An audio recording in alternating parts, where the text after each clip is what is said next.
Good afternoon, everyone. We begin today with a brazen burglary that was caught on camera. Yeah, Honolulu police are looking for 2 suspects after an ATM machine was stolen from a Waipio gas station.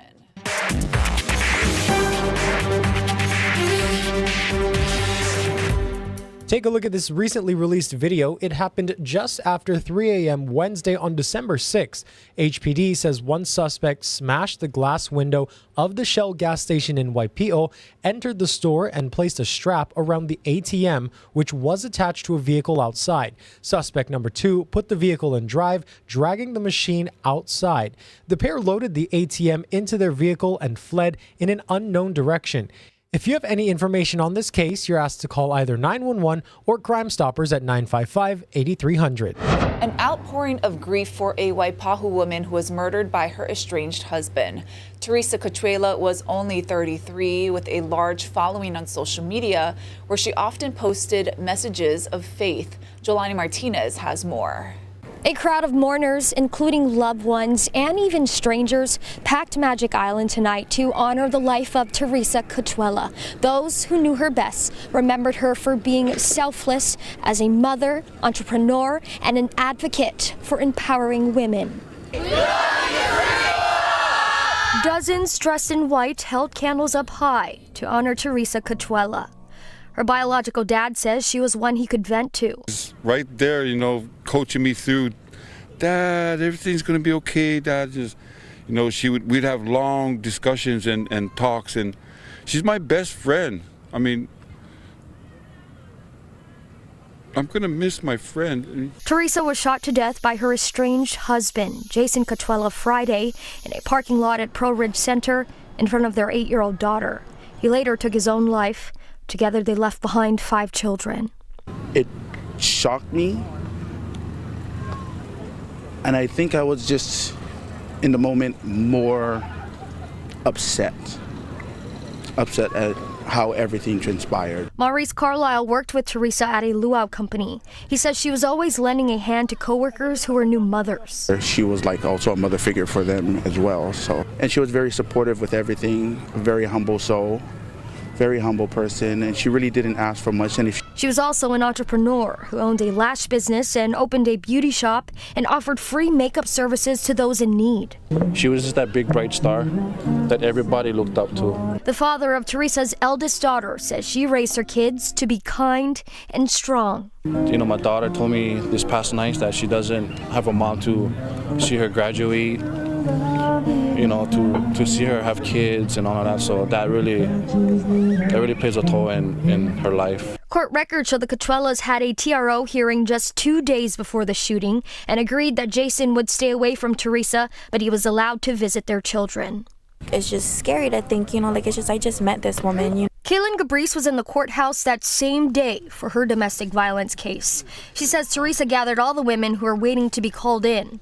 She shared a lot of words of wisdom with us, like us and the other women, and just encouraging words, you know, like how she's doing it for her babies, and we got to be strong for our babies, you know. And tonight's vigil also attracted strangers, including domestic violence survivor Teresa Bowick, who says this tragic loss should be a lesson for everyone. And my hope for tomorrow is that we will do a better job as advocates, as police departments across this nation. Please, please, please educate, inform. Jolani Martinez, Hawaii News Now. A woman who helped Honolulu police find a murder suspect in Mililani 2 weeks ago is now charged with murder as well. A grand jury has indicted 28-year-old Sabrisha Howe and the alleged gunman, 27-year-old Michael Caspino, who was booked at the Sheriff's Division in Kaka'ako this week. Howe and Caspino are accused in the death of Barabbas Dietrich, who was allegedly sitting in a car with Howe along Kamehameha Highway when he was shot by Caspino. Both already had a history of felony convictions. Now they and another man, Clinton Ka'aiali'i, are also charged with robbery, auto theft, and gun offenses. And on Hawaii Island, county police are looking for a murder suspect who shot a man on Saturday in the Hawaiian Acres subdivision. 39-year-old Dingy Martin was found wounded in his driveway on Kaloa Maoli Road. Then he died the next day. You're asked to call police with any information.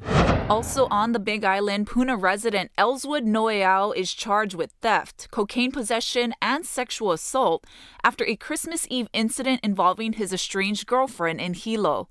The 45-year-old was denied supervised release. He's due back in court on Thursday. Kauai police are asking for help identifying a decomposed body found near the Kekaha surf spot known as Targets. KPD says it was discovered December 16th under a campsite made of kiawe trees, wearing green and white surf shorts, camouflage pants, and a t-shirt with a University of Georgia emblem. There are no signs of foul play. They think it was a man, but they aren't sure. Any tips? Call 808-246-8300. Police in San Antonio, Texas say they believe that a missing pregnant teenager and her boyfriend have been found dead. 18-year-old Savannah Soto was last heard from on Friday, one day before her family says she was set to give birth. Now their bodies were found on Tuesday in a car. Lilia Luciano has more from San Antonio. My prayers were answered, but not for what I wanted. The family of 18-year-old Savannah Nicole Soto spent Christmas searching for the teen who was scheduled to deliver her baby on Saturday night. Soto's boyfriend and the baby's father, Matthew Guerra, was also missing until Tuesday, when Guerra's car was found at an apartment complex in northwest San Antonio. There are two people in the car. They are deceased.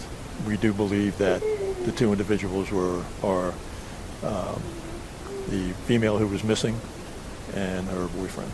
Authorities are cautious about confirming details, saying they were awaiting a medical examiner to identify the bodies and to confirm if one was pregnant. What we're looking at right now is a very, very perplexing crime scene.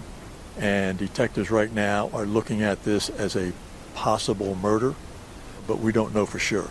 The police chief said investigators believe the bodies had been in the car for 3 or 4 days. We still don't have no answers onto what happened to her.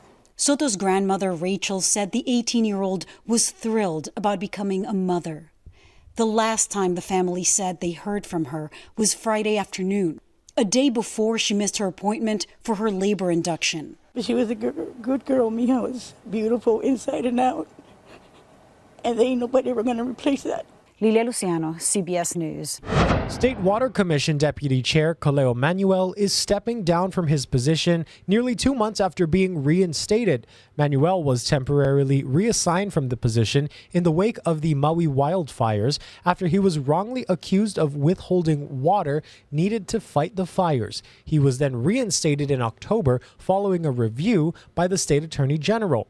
State Senator Lorraine Inouye says Manuel will leave behind an outstanding track record that shows his commitment to the people of Hawaii. His departure takes effect on January 5th. We're hearing from a Lahaina man who returned to the complex where many of his neighbors did not escape the August wildfires. He talked to Mahealani Richardson about the losses he and his community are struggling to accept. So this would have been my front door. 72-year-old writer Sanford Hill went back to what was his beloved Lahaina home. So you had a one-bedroom? We stand in what would have been his kitchen. All that's left is his burned-out stove and the cans from his pantry. There are piles of household goods, but destroyed are his precious photographs and a book he had written about life on Maui in the 70s that was ready to publish. And what I lost there is irreplaceable. It's like my life is gone. It's just ended. You know, there's no way for no amount of money that I can get back what I lost. You've been here now several times. Right. What is it like being here for you to see your home like this? It's you know, it's hard to find even words, you know, to even wrap your head around that this was my home. Hill lived in Halemahaolueono on Kilauea Street, a low-income senior housing complex where management says 7 people died. Why are you so determined to share this story? Because it has to be shared, because people died here. You know, like I said, that's Buddy's house. That's Angie's house. She died there. That's Louise died there. Virgie died there. And I don't know where the other 4 people died, but somewhere down there. Hill says the feeling is so heavy here, he will likely never return to the burn zone again. This is like a cemetery. There are conflicting stories from residents in Halemahaolu about what management did the day of the fire. There is a problem with caring for kupuna, you know, making sure that when emergencies happen, they get that there's a plan for them. Hill is searching for the truth about how his neighbors died. These are people I spent last Christmas with. And he wants to remember how they lived. This didn't look like this. It really looked like such a beautiful place. Now, Hill just moved to a hotel in Kahului because he says it was too hard mentally, physically, and financially to stay in Lahaina. His family has set up a GoFundMe page, and there's a link on our website. Mahealani Richardson, Hawaii News Now. The Hawaii State Senate announced its finalized leadership and committee assignments. This comes ahead of the start of the 2024 legislative session, which is set to convene on January 17th. Senate leadership will stay much the same, with Kauai's Ron Kochi retaining his role as president alongside Vice President Michelle Kidani. For the committees, some highlights: Senator Donovan Dela Cruz will remain as chair of the Powerful Ways and Means Committee, and Senator Stanley Chang still heads the Housing Committee. Michigan's Supreme Court is keeping former President Donald Trump on the state's primary election ballot. The court said Wednesday it will not hear an appeal of a lower court's ruling from groups seeking to keep Mr. Trump from appearing on the ballot. The ruling follows a December 19th decision by a divided Colorado Supreme Court, which said Donald Trump is ineligible to be president after his role in the January 6th attack on the U.S. Capitol. 2 White House officials traveled to the U.S.-Mexico border today to address the migrant crisis there. This comes as thousands of men, women, and children are walking north from southern Mexico, hoping to reach the U.S. Nicole Skanga has more on today's meeting with Mexican officials. Secretary of State Antony Blinken and Homeland Security Secretary Alejandro Mayorkas huddled with Mexican President Andrés Manuel López Obrador to discuss the flow of migrants at the U.S. border. As many as 10,000 migrants a day have approached the border this month, straining resources. Most are coming through Mexico from Central and South America. López Obrador has called on Congress to pass an aid package to support the countries the migrants are fleeing. Republican lawmakers are demanding tough new border policies in exchange for more aid for Ukraine and Israel. For months, the Biden administration has been trying to hammer out a deal. In a CBS News poll out this month, voters ranked immigration as the second most important issue facing the U.S. López Obrador predicts migration concerns between the two countries will only grow during the 2024 presidential election. In our own backyard. Former President Trump, who may face President Biden in the upcoming election, released a new campaign ad in New Hampshire focusing on the border. Nicole Skanga, CBS News, the White House. Tom Smothers, half of the famed Smothers Brothers comedy and music duo that fought racism, the Vietnam War, and television censors, died on Tuesday at the age of 86. Smothers' passing was announced today by his family and the National Comedy Center, saying that he died at his home in Santa Rosa, California, following a battle with cancer. In a statement, Smothers' brothers Dick said, "Tom was not only the loving older brother that everyone would want in their life, he was one of a kind, creative partner. I am forever grateful to have spent a lifetime together with him on and off the stage for over 60 years. Our relationship was like a good marriage. The longer we were together, the more we loved and respected one another. We were truly blessed." End quote. CBS famously pulled the plug on the Smothers Brothers Comedy Hour in April 1969 due to their content consistently poking fun at the powerful and boosting Vietnam War crisis and civil rights proponents. According to the National Comedy Center, Smothers is survived by his brother Dick Smothers, his children, and other loved ones. Hawaii's effort to fight climate change took center stage on the latest edition of Spotlight Now. Dr. Chip Fletcher, Dean of UH's School of Ocean and Earth Science and Technology, joined our Spotlight Now team right here in the H&N Digital Center. Are we a state now, though, that we could see this replicated elsewhere? In other words, are we a state like California that now has a fire season? Should we get used to seeing more of this and trying to figure out how to combat that in that context? Yes, the answer is yes to all that. I would characterize the conditions for Lahaina not as unique, but as specialized, because unique implies that they are sort of one-off or rare, but we get high winds every place that we have a steep topography, and we're now having drought spreading throughout the state. The drought is worse in the summer months, but the beginning of the dry season is happening earlier and earlier. The decline of rainfall in the dry season is accelerating so that there's less and less rain, and the end of the dry season is extending further and further into what we would normally characterize as the wet period or the winter months.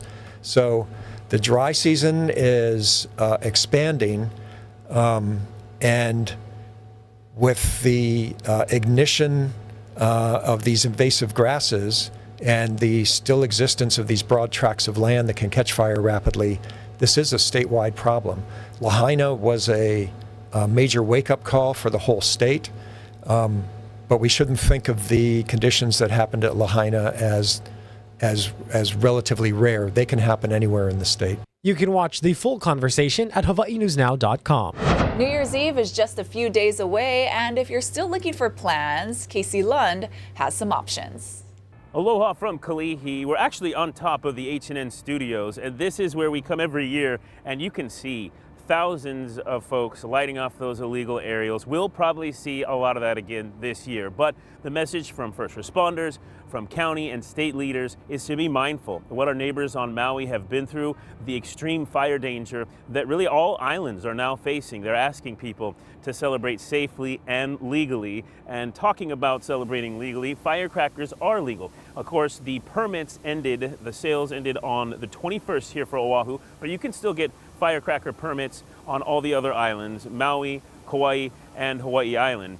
Those are allowed from 9 p.m. on New Year's Eve until 1 a.m. on New Year's Day. Now, if you want to celebrate with some fireworks, professional fireworks done in a safe environment, there are a number of options. One of the biggest ones here on Oahu is put on by the Waikiki Improvement Association, partnering with the Hawaii Explosives and Pyrotechnic Incorporated. They put on a great show. It's going to be kicking off in Waikiki around midnight, right at midnight, I should say. It'll go for about 15 minutes. It promises to be a great show. A reminder, if you're trying to get down there, parking could be difficult. Be respectful and be safe. HPD reminds people not to pull off on the side of the freeway to view fireworks on the west side. Really, no matter where you are, that causes a hazard, and we've seen that in years past. We also want to tell you, if you don't want to stay up super late, you can check out the pineapple drop that happens in Mililani, at the town center in Mililani, and that actually happens at noon. It goes from 10 a.m. to 1 p.m., all the festivities.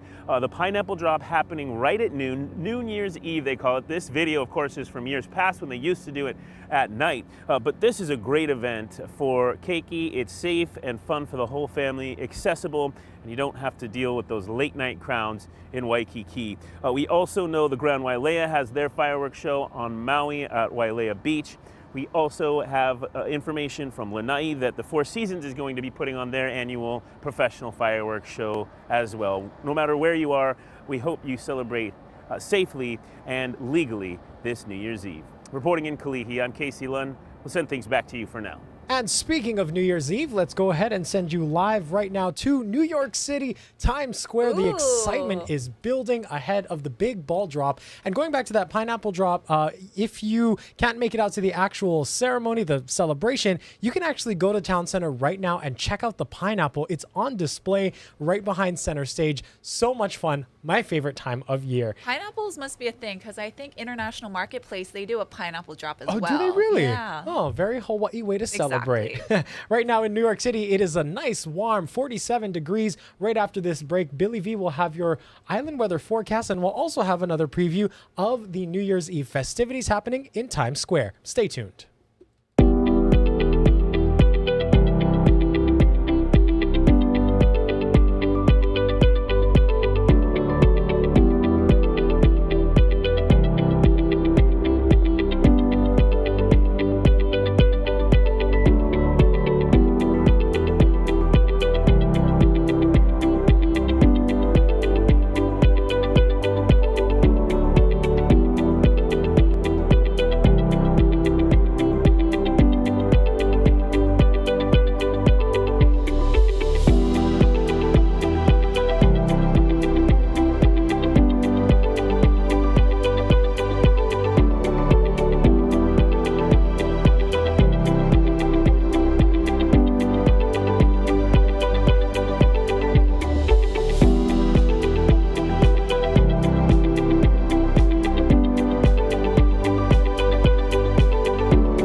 Here in the midday on a Wednesday, we've got some big surf. And north and west facing shorelines for most islands, we've got a high surf warning that's in effect. 20 to 30 feet as we move through the morning, but it's going to be down to 20 to 25 by this afternoon. Same thing with the west facing shoreline, 18 to 22 this morning, 15 to 20 by the time we get to later on this afternoon. Everything else is decidedly smaller. Here's your forecast and what we're looking at as far as today is concerned. Lots of sunshine across the state. Daytime high is going to be about 82 degrees. We'll see here on the island of Oahu, look at this. Northwesterly winds pretty much, and then it gets kind of scrambled. Then we get over to northerly winds as we go into the evening, but it's going to be sunshine with some partly cloudy skies, mostly over the windward and Mauka sections. As we move into the 7-day forecast, today we've got that highlighted in red because of that extra large swell. We do have a front that's going to be moving through the islands coming up Thursday as we get into Friday, and then we've got a couple of 1 day of trade winds and then another front that's going to be coming our way, and it should be nice weather as we move into Monday for New Year's Day. Get the latest on air, online, on your mobile device, and at HawaiiNewsNow.com. There's a growing conflict over Apple Watches. A U.S. International Trade Commission order prevented Apple from importing the latest models of the Apple Watch and Apple Watch Ultras to the United States because they violate patents registered to another company. Now, a federal appeals court has temporarily blocked that import ban while the patent dispute winds its way through the legal system. Apple had removed the watches from its online store and from Apple Store shelves earlier this week. The company filed an emergency motion Tuesday saying it could suffer irreparable harm if the ban is kept in place while the appeal is going. The ban was on imports, not on sales. Third-party stores like Best Buy, Walmart, and Target and Amazon continued to sell the latest Apple Watch models. Apple did not immediately say whether the Apple Watch would go back on sale at its stores. The company's fix for the affected Apple Watches is expected to take place by January 12th. An update on the FDA investigation into the illnesses linked to cinnamon applesauce pouches. An FDA official has told Politico that lead contamination may have been an intentional act and those responsible will be held accountable. The FDA found lead levels in cinnamon over 2,000 times higher than the proposed standards in an inspection conducted in an Astro Foods facility in Ecuador. That cinnamon, however, was supplied by another company, Negasmart. 82 confirmed reports of illnesses have been linked to the high levels of lead in the pouches. The majority of those impacted are very young, but also adults up to the age of 53 have been affected. The pouches were sold in the U.S. under the brands Wanabana, Weiss, and Schnucks.